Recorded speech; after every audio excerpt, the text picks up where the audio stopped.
And welcome to another edition of Spits and Suds. I'm Gavin Spittle of 105.3 The Fan, where our goal, we've said it since day one, is to grow this great game of hockey here in DFW. And Saturday night, it's Star Wars night in Allen. It's a great, fun night. Bring the whole family out to see some terrific hockey, cheering on your Allen Americans. And to that point, it's awesome to spend some time with the brand new coach and director of hockey operations of our Allen Americans, BJ Allen.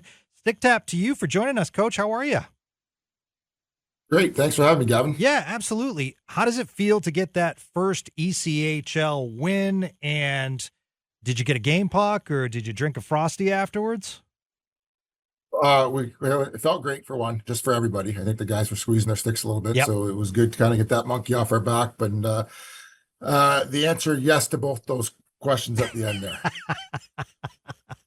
Do you have commemorative pucks or some kind of item to, remember, obviously first goals, but, your coaching degree in juniors and in college? Do you have something from each? Yeah, I think more at my parents' house, probably. They Okay. had the first pucks from when I played at college and junior and pro. I think they're there somewhere. I don't know where, somewhere. First coaching puck, maybe somewhere. I don't know where it is. My wife probably knows. She's into that stuff, so she's probably got it somewhere. I know she's got a ticket for my first game coaching too and all that. So she handles all that part of it. That's cool. All right, let's start with the decision to come to Allen, because you really do have a wealth of experience, and that's why I was excited to talk to you about, because you played at Bowling Green, and then obviously your playing career, and then you coached at Canisius, and your experience in juniors in the Ontario Hockey League, both as an assistant and as a head coach. So a wealth of experience. Why Allen and the Allen Americans and the East Coast League? I think I wanted to get into pro hockey. I was able to play it for 10 years. So it was a great opportunity. And you look at the organizations in the ECHL, I think Allen is one of the premier ones. So it was a natural type of fit for me. And, when I went through the process, I really liked our ownership group and the people that, were kind of running things down here. So, excited to be here. And the history here is great too. And I know there's a passionate fan base up in here in Allen and in the greater area as well. Stylistically, is there a difference from coaching college and juniors, because there's a bit of an age gap to now making the jump to pro? Do you have to change your coaching style, or is that something that you're working on as we speak? I think your coaching style always changes a little bit. I think, I don't think anybody really gets worse as a coach. I think you get better. You ask me, what is it, 15 years ago when I first started, I'm probably a totally different coach than when I first started. I came out of kind of playing a little bit. So, different mentality, and players are a little different than, everybody says that, right? But I think that's true as all generations go by, that, people change, players are different, and styles have to change, and the game changes itself too. The game is a lot different 15 years ago than it is today. So you got to find new ways and how you get your message across. And players are different. Players have a team nowadays. They don't just, they have a skating coach, they have a skills coach, they have a nutritionist, they have a health and wellness coach, they have a mental coach, they have a workout coach. And, 15 years ago, not all those existed. So, there's a lot of different voices coming at them too. Do you lean on like a veteran like Spencer Asachuk, who has been with the team for a while, as far as kind of getting your message down to the rest of the team? I think you lean on a couple of different people. I think as we turned over a lot of players, so we're still learning a bit what they're like, and who we can go to get the message across. And we've got a young team, so yeah, the older guys always help, but sometimes you got to use those younger guys too, because they may gravitate to the other younger guys, may gravitate to the other younger guys more. So Spencer doesn't live in the apartment complex. He's got a family on the outside. We've got a lot of single guys, so there's different dynamics within the group, and that you can, go to different people with. And you're 2 feet in, because you're running the entire hockey ops department. What has that been like for you? Great most days. Some of the paperwork stuff isn't the funnest of it, Yeah. but trying to build your own team and put the product on the ice and get these guys to play as a group of guys instead of individuals, and because we're probably besides the expansion teams, the two other expansion teams, one of the teams that turned over the most players. And in the first few games for us, we're playing teams that at least had 10 guys on their roster returning from the previous year. So, everybody's new systems, two new coaches to deal with here, with my assistant coach, Brett Ferguson, who's been unbelievable. So, it's going to take a little bit while to get going, probably a little bit. And so that first one was nice and Yeah. pretty big for us. Yeah. Against a pretty good Utah team as well. Good organization out there. I mean, Utah to Allen, not close. How has it changed since you were a player to now traveling? Well, being here, we get the luxury of flying a little bit, Yep. so it's not too hard on your body.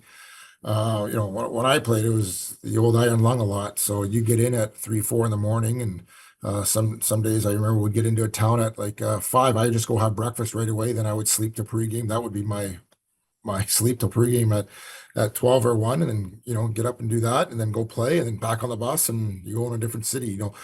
With our conference here, it's kind of like destination. We go to Utah, we play them a couple times. We don't have to go anywhere else, so it's a little easier on the body that way, and hopefully sleep. It's still hard on our guys. We were up early to get there and up early to come home.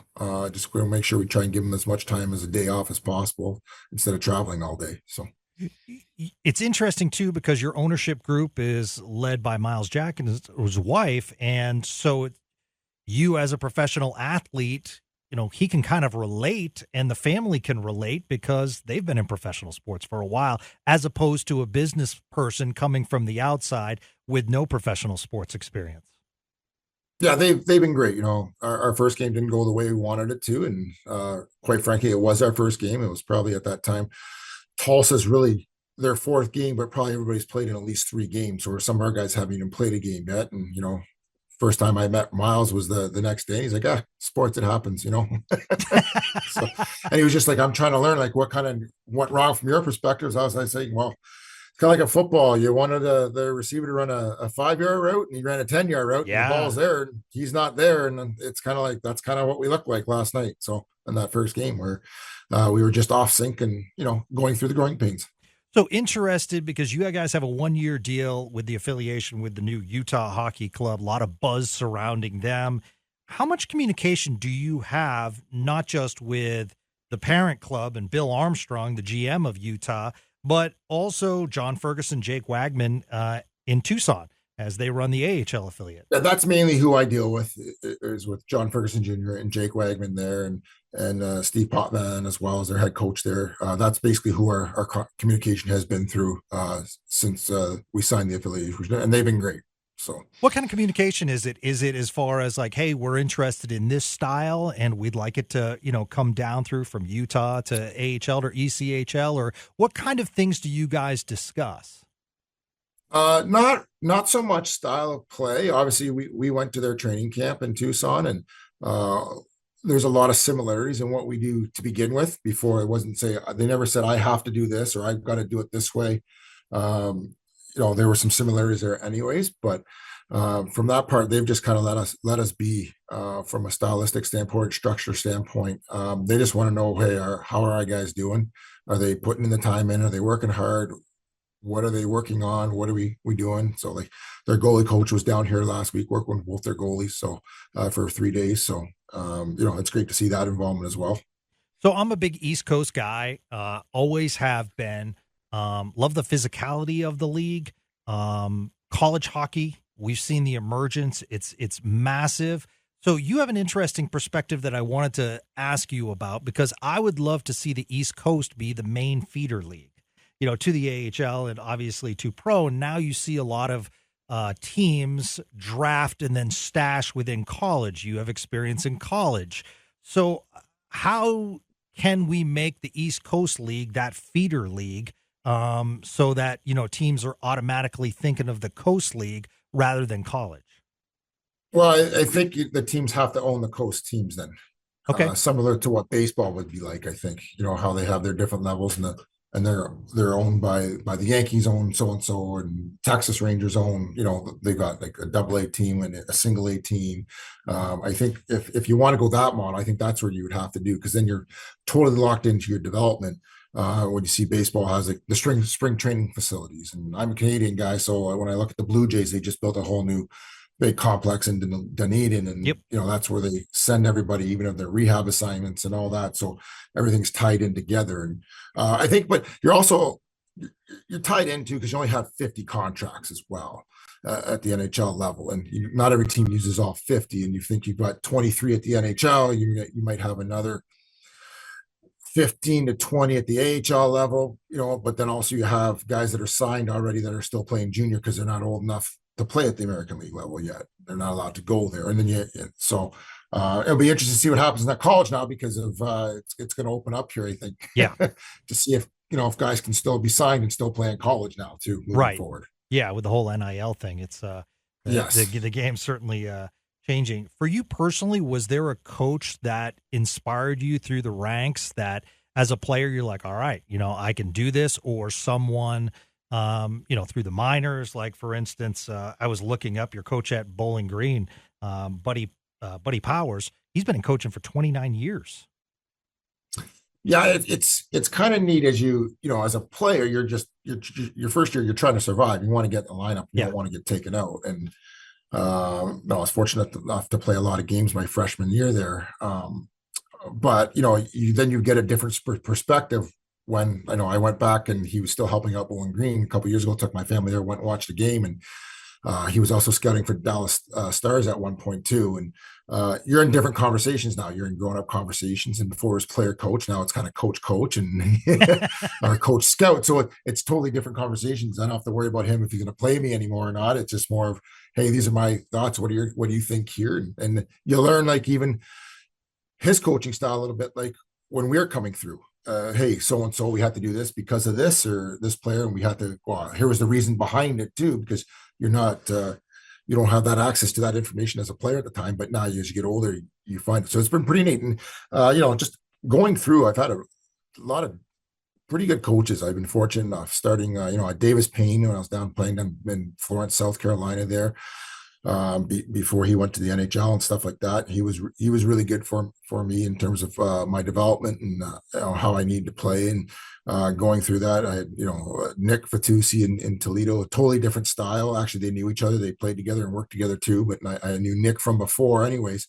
And then had Stan Julia, who worked with Nick. And then I ended up being a player assistant for 3 years for out in Port Huron as well. So different styles, all of them, different personalities. But I think you take a little bit from everybody, what you like, what you don't like. And then obviously working with Chris Knobloch and Erie as well, who we have a few conversations throughout the course of the season. Yeah.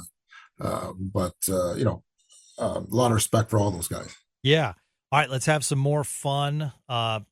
Obviously, moving your family here to Allen, Texas barbecue. Have you had time yet? I actually have not. No, really? No, and I want to. And we keep talking, what are the best spots to go to? And it's just more of when we got the kids, where do we want to take them, and how much money do we want to spend on it? Because I don't know if they're going to eat it all. So, but they do like my oldest son does like ribs, so we should be all right with some of that, and to get the brisket going and all that. No, so we haven't gone for barbecue yet, because people are trying to tell us where the best place to go is. So, okay, up in our area. So, right. Unfortunately, no. For me, it's a shame. I'm not going to lie to you. Okay. Spits and Suds listeners love mitt drops and physicality. Do you remember the name of your best mitt drop opponent?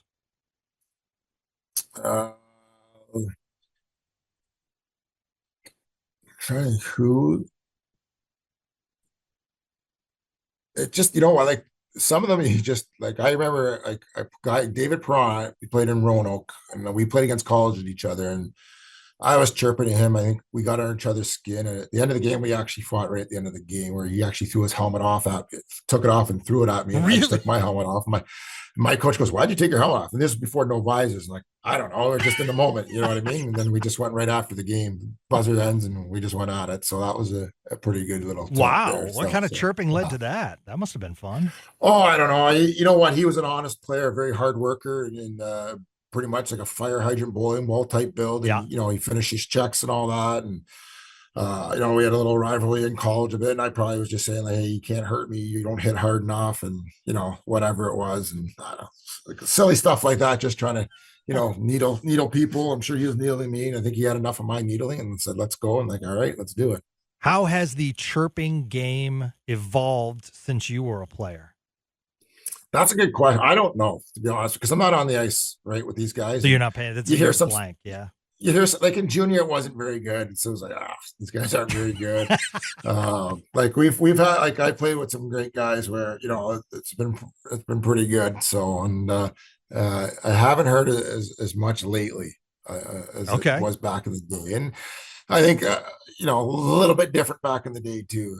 Yeah. Things you can say and can't say, or we're offside or not offside. So. Sure. Well, speaking of talkers, when you were a young man at Bowling Green, you had an upperclassman by the name of Mike Johnson and turned into quite the hockey announcer. Great NHL career, but to me, he's one of the better NHL analysts out there. Any memories of Mike? Was he a talker back then? Not like he was quiet, but like he wasn't like a rah guy. Very very smart, very cerebral. His path and my path, kind of getting to Bowling Green, is fairly similar in a way in terms of how our path went. From the same town as I'm from as well. Oh, okay. Yeah. So,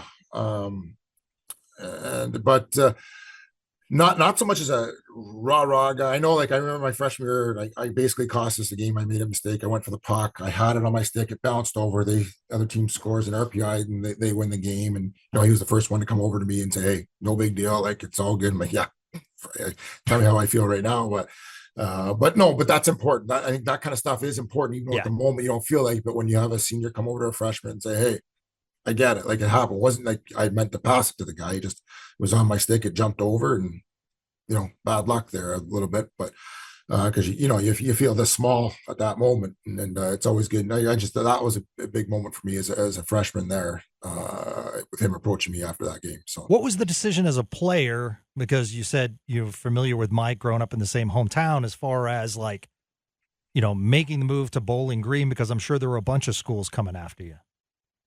Yeah, I think it kind of almost was set up as a perfect scenario. I left, like, Toronto, the big city, went to a smaller city. So I left home to go play in Stratford, Ontario, which was a pretty good factory for turning out college hockey players. And a lot of them went to Bowling Green. So there was a connection there with the people that ran the team. Their son used to be an assistant coach at Bowling Green in the past, and unfortunately he passed away. But there was a lot of roots and a lot of ties there. And I think me going there and Bowling Green's connection with the program, I was offered pretty much early. And actually, Bowling Green probably helped me go there to play, because I was looking to get out of a team in Toronto, and they said, "What about this team here? Have you thought about moving away from home?" So, and I hadn't committed yet to Bowling Green. They were that was part of the recruiting process with them, and I think they just built that trust. We built it together, and that comfortability, and the Buddy Powers. I don't know if he ever saw me play until the one game, exhibition game, and we were laughing. It was a team that wasn't in our league. It was in another league, but under the same conference for the same championship. And we're laughing, going on the bus. We're like, "Yeah, last time we played here, the guys were saying, the game got canceled, bad ice, da da da da." Sure enough, we go on. Ice is bad. And I think that the coaches knew, like, I knew he was there. They knew he was there. And I might have played in the first period. I think I might have played 15 minutes of ice time. And after the first period, the game was canceled because of the ice conditions. So, oh, that's greatness. So, and then I think that after that weekend, I got offered the Monday or the Tuesday of that following week. So, and then, that's where we were at. Let's talk some memories of some players that you were instrumental in help developing. Jamie Drysdale with the Flyers. Any memories from him from the junior days? Yeah, his skating was unbelievable. It was funny when Jamie first got to us in Erie. I just said, "Hey, listen, I'm not going to really focus on your offense. Your offense is going to take care of yourself. Let's just worry about your defense because that's what's really going to get you end up helping you get drafted as well. Like your offense is going to be always your offense, and you're so dynamic as a skater, your vision and how you move. And let's just work on details of your defensive game and unbelievable person and high character and." Could be happy for him when he got drafted there in his draft year and where he went. And it's funny, my assistant coach ended up working with him in Anaheim too, and when he was there, so he had nothing but positive things to say when he was there in Anaheim as well. So just the way he can skate and some of the plays he would make. And I remember when he came back from the World Juniors, he was like, I wasn't sure he was going to make the team as a 16, 17-year-old. And I said, hey, you never know what can happen. He made it, and he tried to make a play. If his first game back where he wins, and I just walked down like, listen, I know where you just came from. That play's not working here right now. That our player is not thinking what you're thinking, so you got to dial it back a little bit. Yeah. A player that I love now with the Capitals, Dylan Strome. Yeah, Stromer, just a very cerebral type of player, and can shoot the puck. Doesn't have a quick release, but more of a wrist shot type guy, and but unbelievable in faceoffs. And just he loves hockey. Like he knows every single stat out there in the NHL. Like he knew how many points so and so had, or how many, in what year. And really happy to see that he's found a home here in Washington. Yeah, and is having great success because I like him a lot, and he was a great guy, and he was great for us, obviously, as a leader and as a player in Erie. You had a pretty good scorer in Alex DeBrincat too that you helped. Yeah, they were like Batman and Robin. They were best friends. They lived together, those two, and they would needle each other. And man, but you've never seen one of the guys that how hard he worked in practice. There was never a rep off with him, and his release was unbelievable. And then you got a guy like Dylan who could pass the puck as well as he can. Giving it to him, it's pretty dangerous. Anthony Cirelli, a hard-nosed player for the Tampa Bay Lightning. Yeah, you know what? Just honest, like, and so honest. And what you see now is what you get. And I know at the time when I was talking to Steve Yzerman, and he's like, we have really high hopes for him, and he better be good. And like, I think he's going to be good. I think you're going to be okay. But just his offense has even come around, and just his story is amazing. Where he wasn't drafted in the OHL, and came in as a second-year guy, and then did well. Ended up, gets drafted in the NHL, but like scores just big goals. Scores a Memorial Cup winning goal for Oshawa. Scores the OHL championship goal for us in Erie. A guy that just has that clutch gene in him. And talk about it was funny. We're on a bus trip one day, and I was in the playoffs, and guys were asking whoever had a job, like a summer job, or these kids, not one had except for I think Cirelli. He was the only one. He worked at McDonald's, so it's just his upbringing and everything, just a little bit different than everybody else. So it was really neat to hear. That's great. Does BJ Adams have a Star Wars outfit picked out for Saturday night? I don't, but my two kids do, and it's perfect timing because both of them went. My oldest one is Darth Vader, and then my youngest was going to go as Yoda, and then we had a hard time getting a costume for him, so he went as a stormtrooper. So they're pretty pumped about this Saturday, I tell you that. Not even a pin? You don't even have a pin, or? No, I'll leave it for the kids and let them enjoy their moment. So, all right, so we're playing Tulsa again, though. That's a tough one. So, what can we change this time around? And granted, you said it was the beginning, but now. Well, I think we've got some games under our belts. Yep. I think we're going to be a totally different team, to be honest with you. I think we're just going to be better in our details and in our structure and our game. And, we're looking forward to this one just to kind of show them what we're really about. I think it'll be a fun game. It'll be a good game. It'll be a great night. And, hopefully the Force will be with us. Yeah, absolutely. Go check out some hockey. It's the Allen Americans this Saturday night. Themed Star Wars night. So just go to AllenAmericans.com and you can get your tickets. Head coach BJ Adams. Man, this was a lot of fun. Thanks for joining us. Welcome to DFW. Got to get that barbecue. I might hand deliver some barbecue for you just so you have it, so you can try it. I won't do, I'll just get you one of those like Brontosaurus ribs and you can just munch on it a little bit. Works for me. Yeah. I'm in. All right. Coach, thanks so much for joining us. I really appreciate it.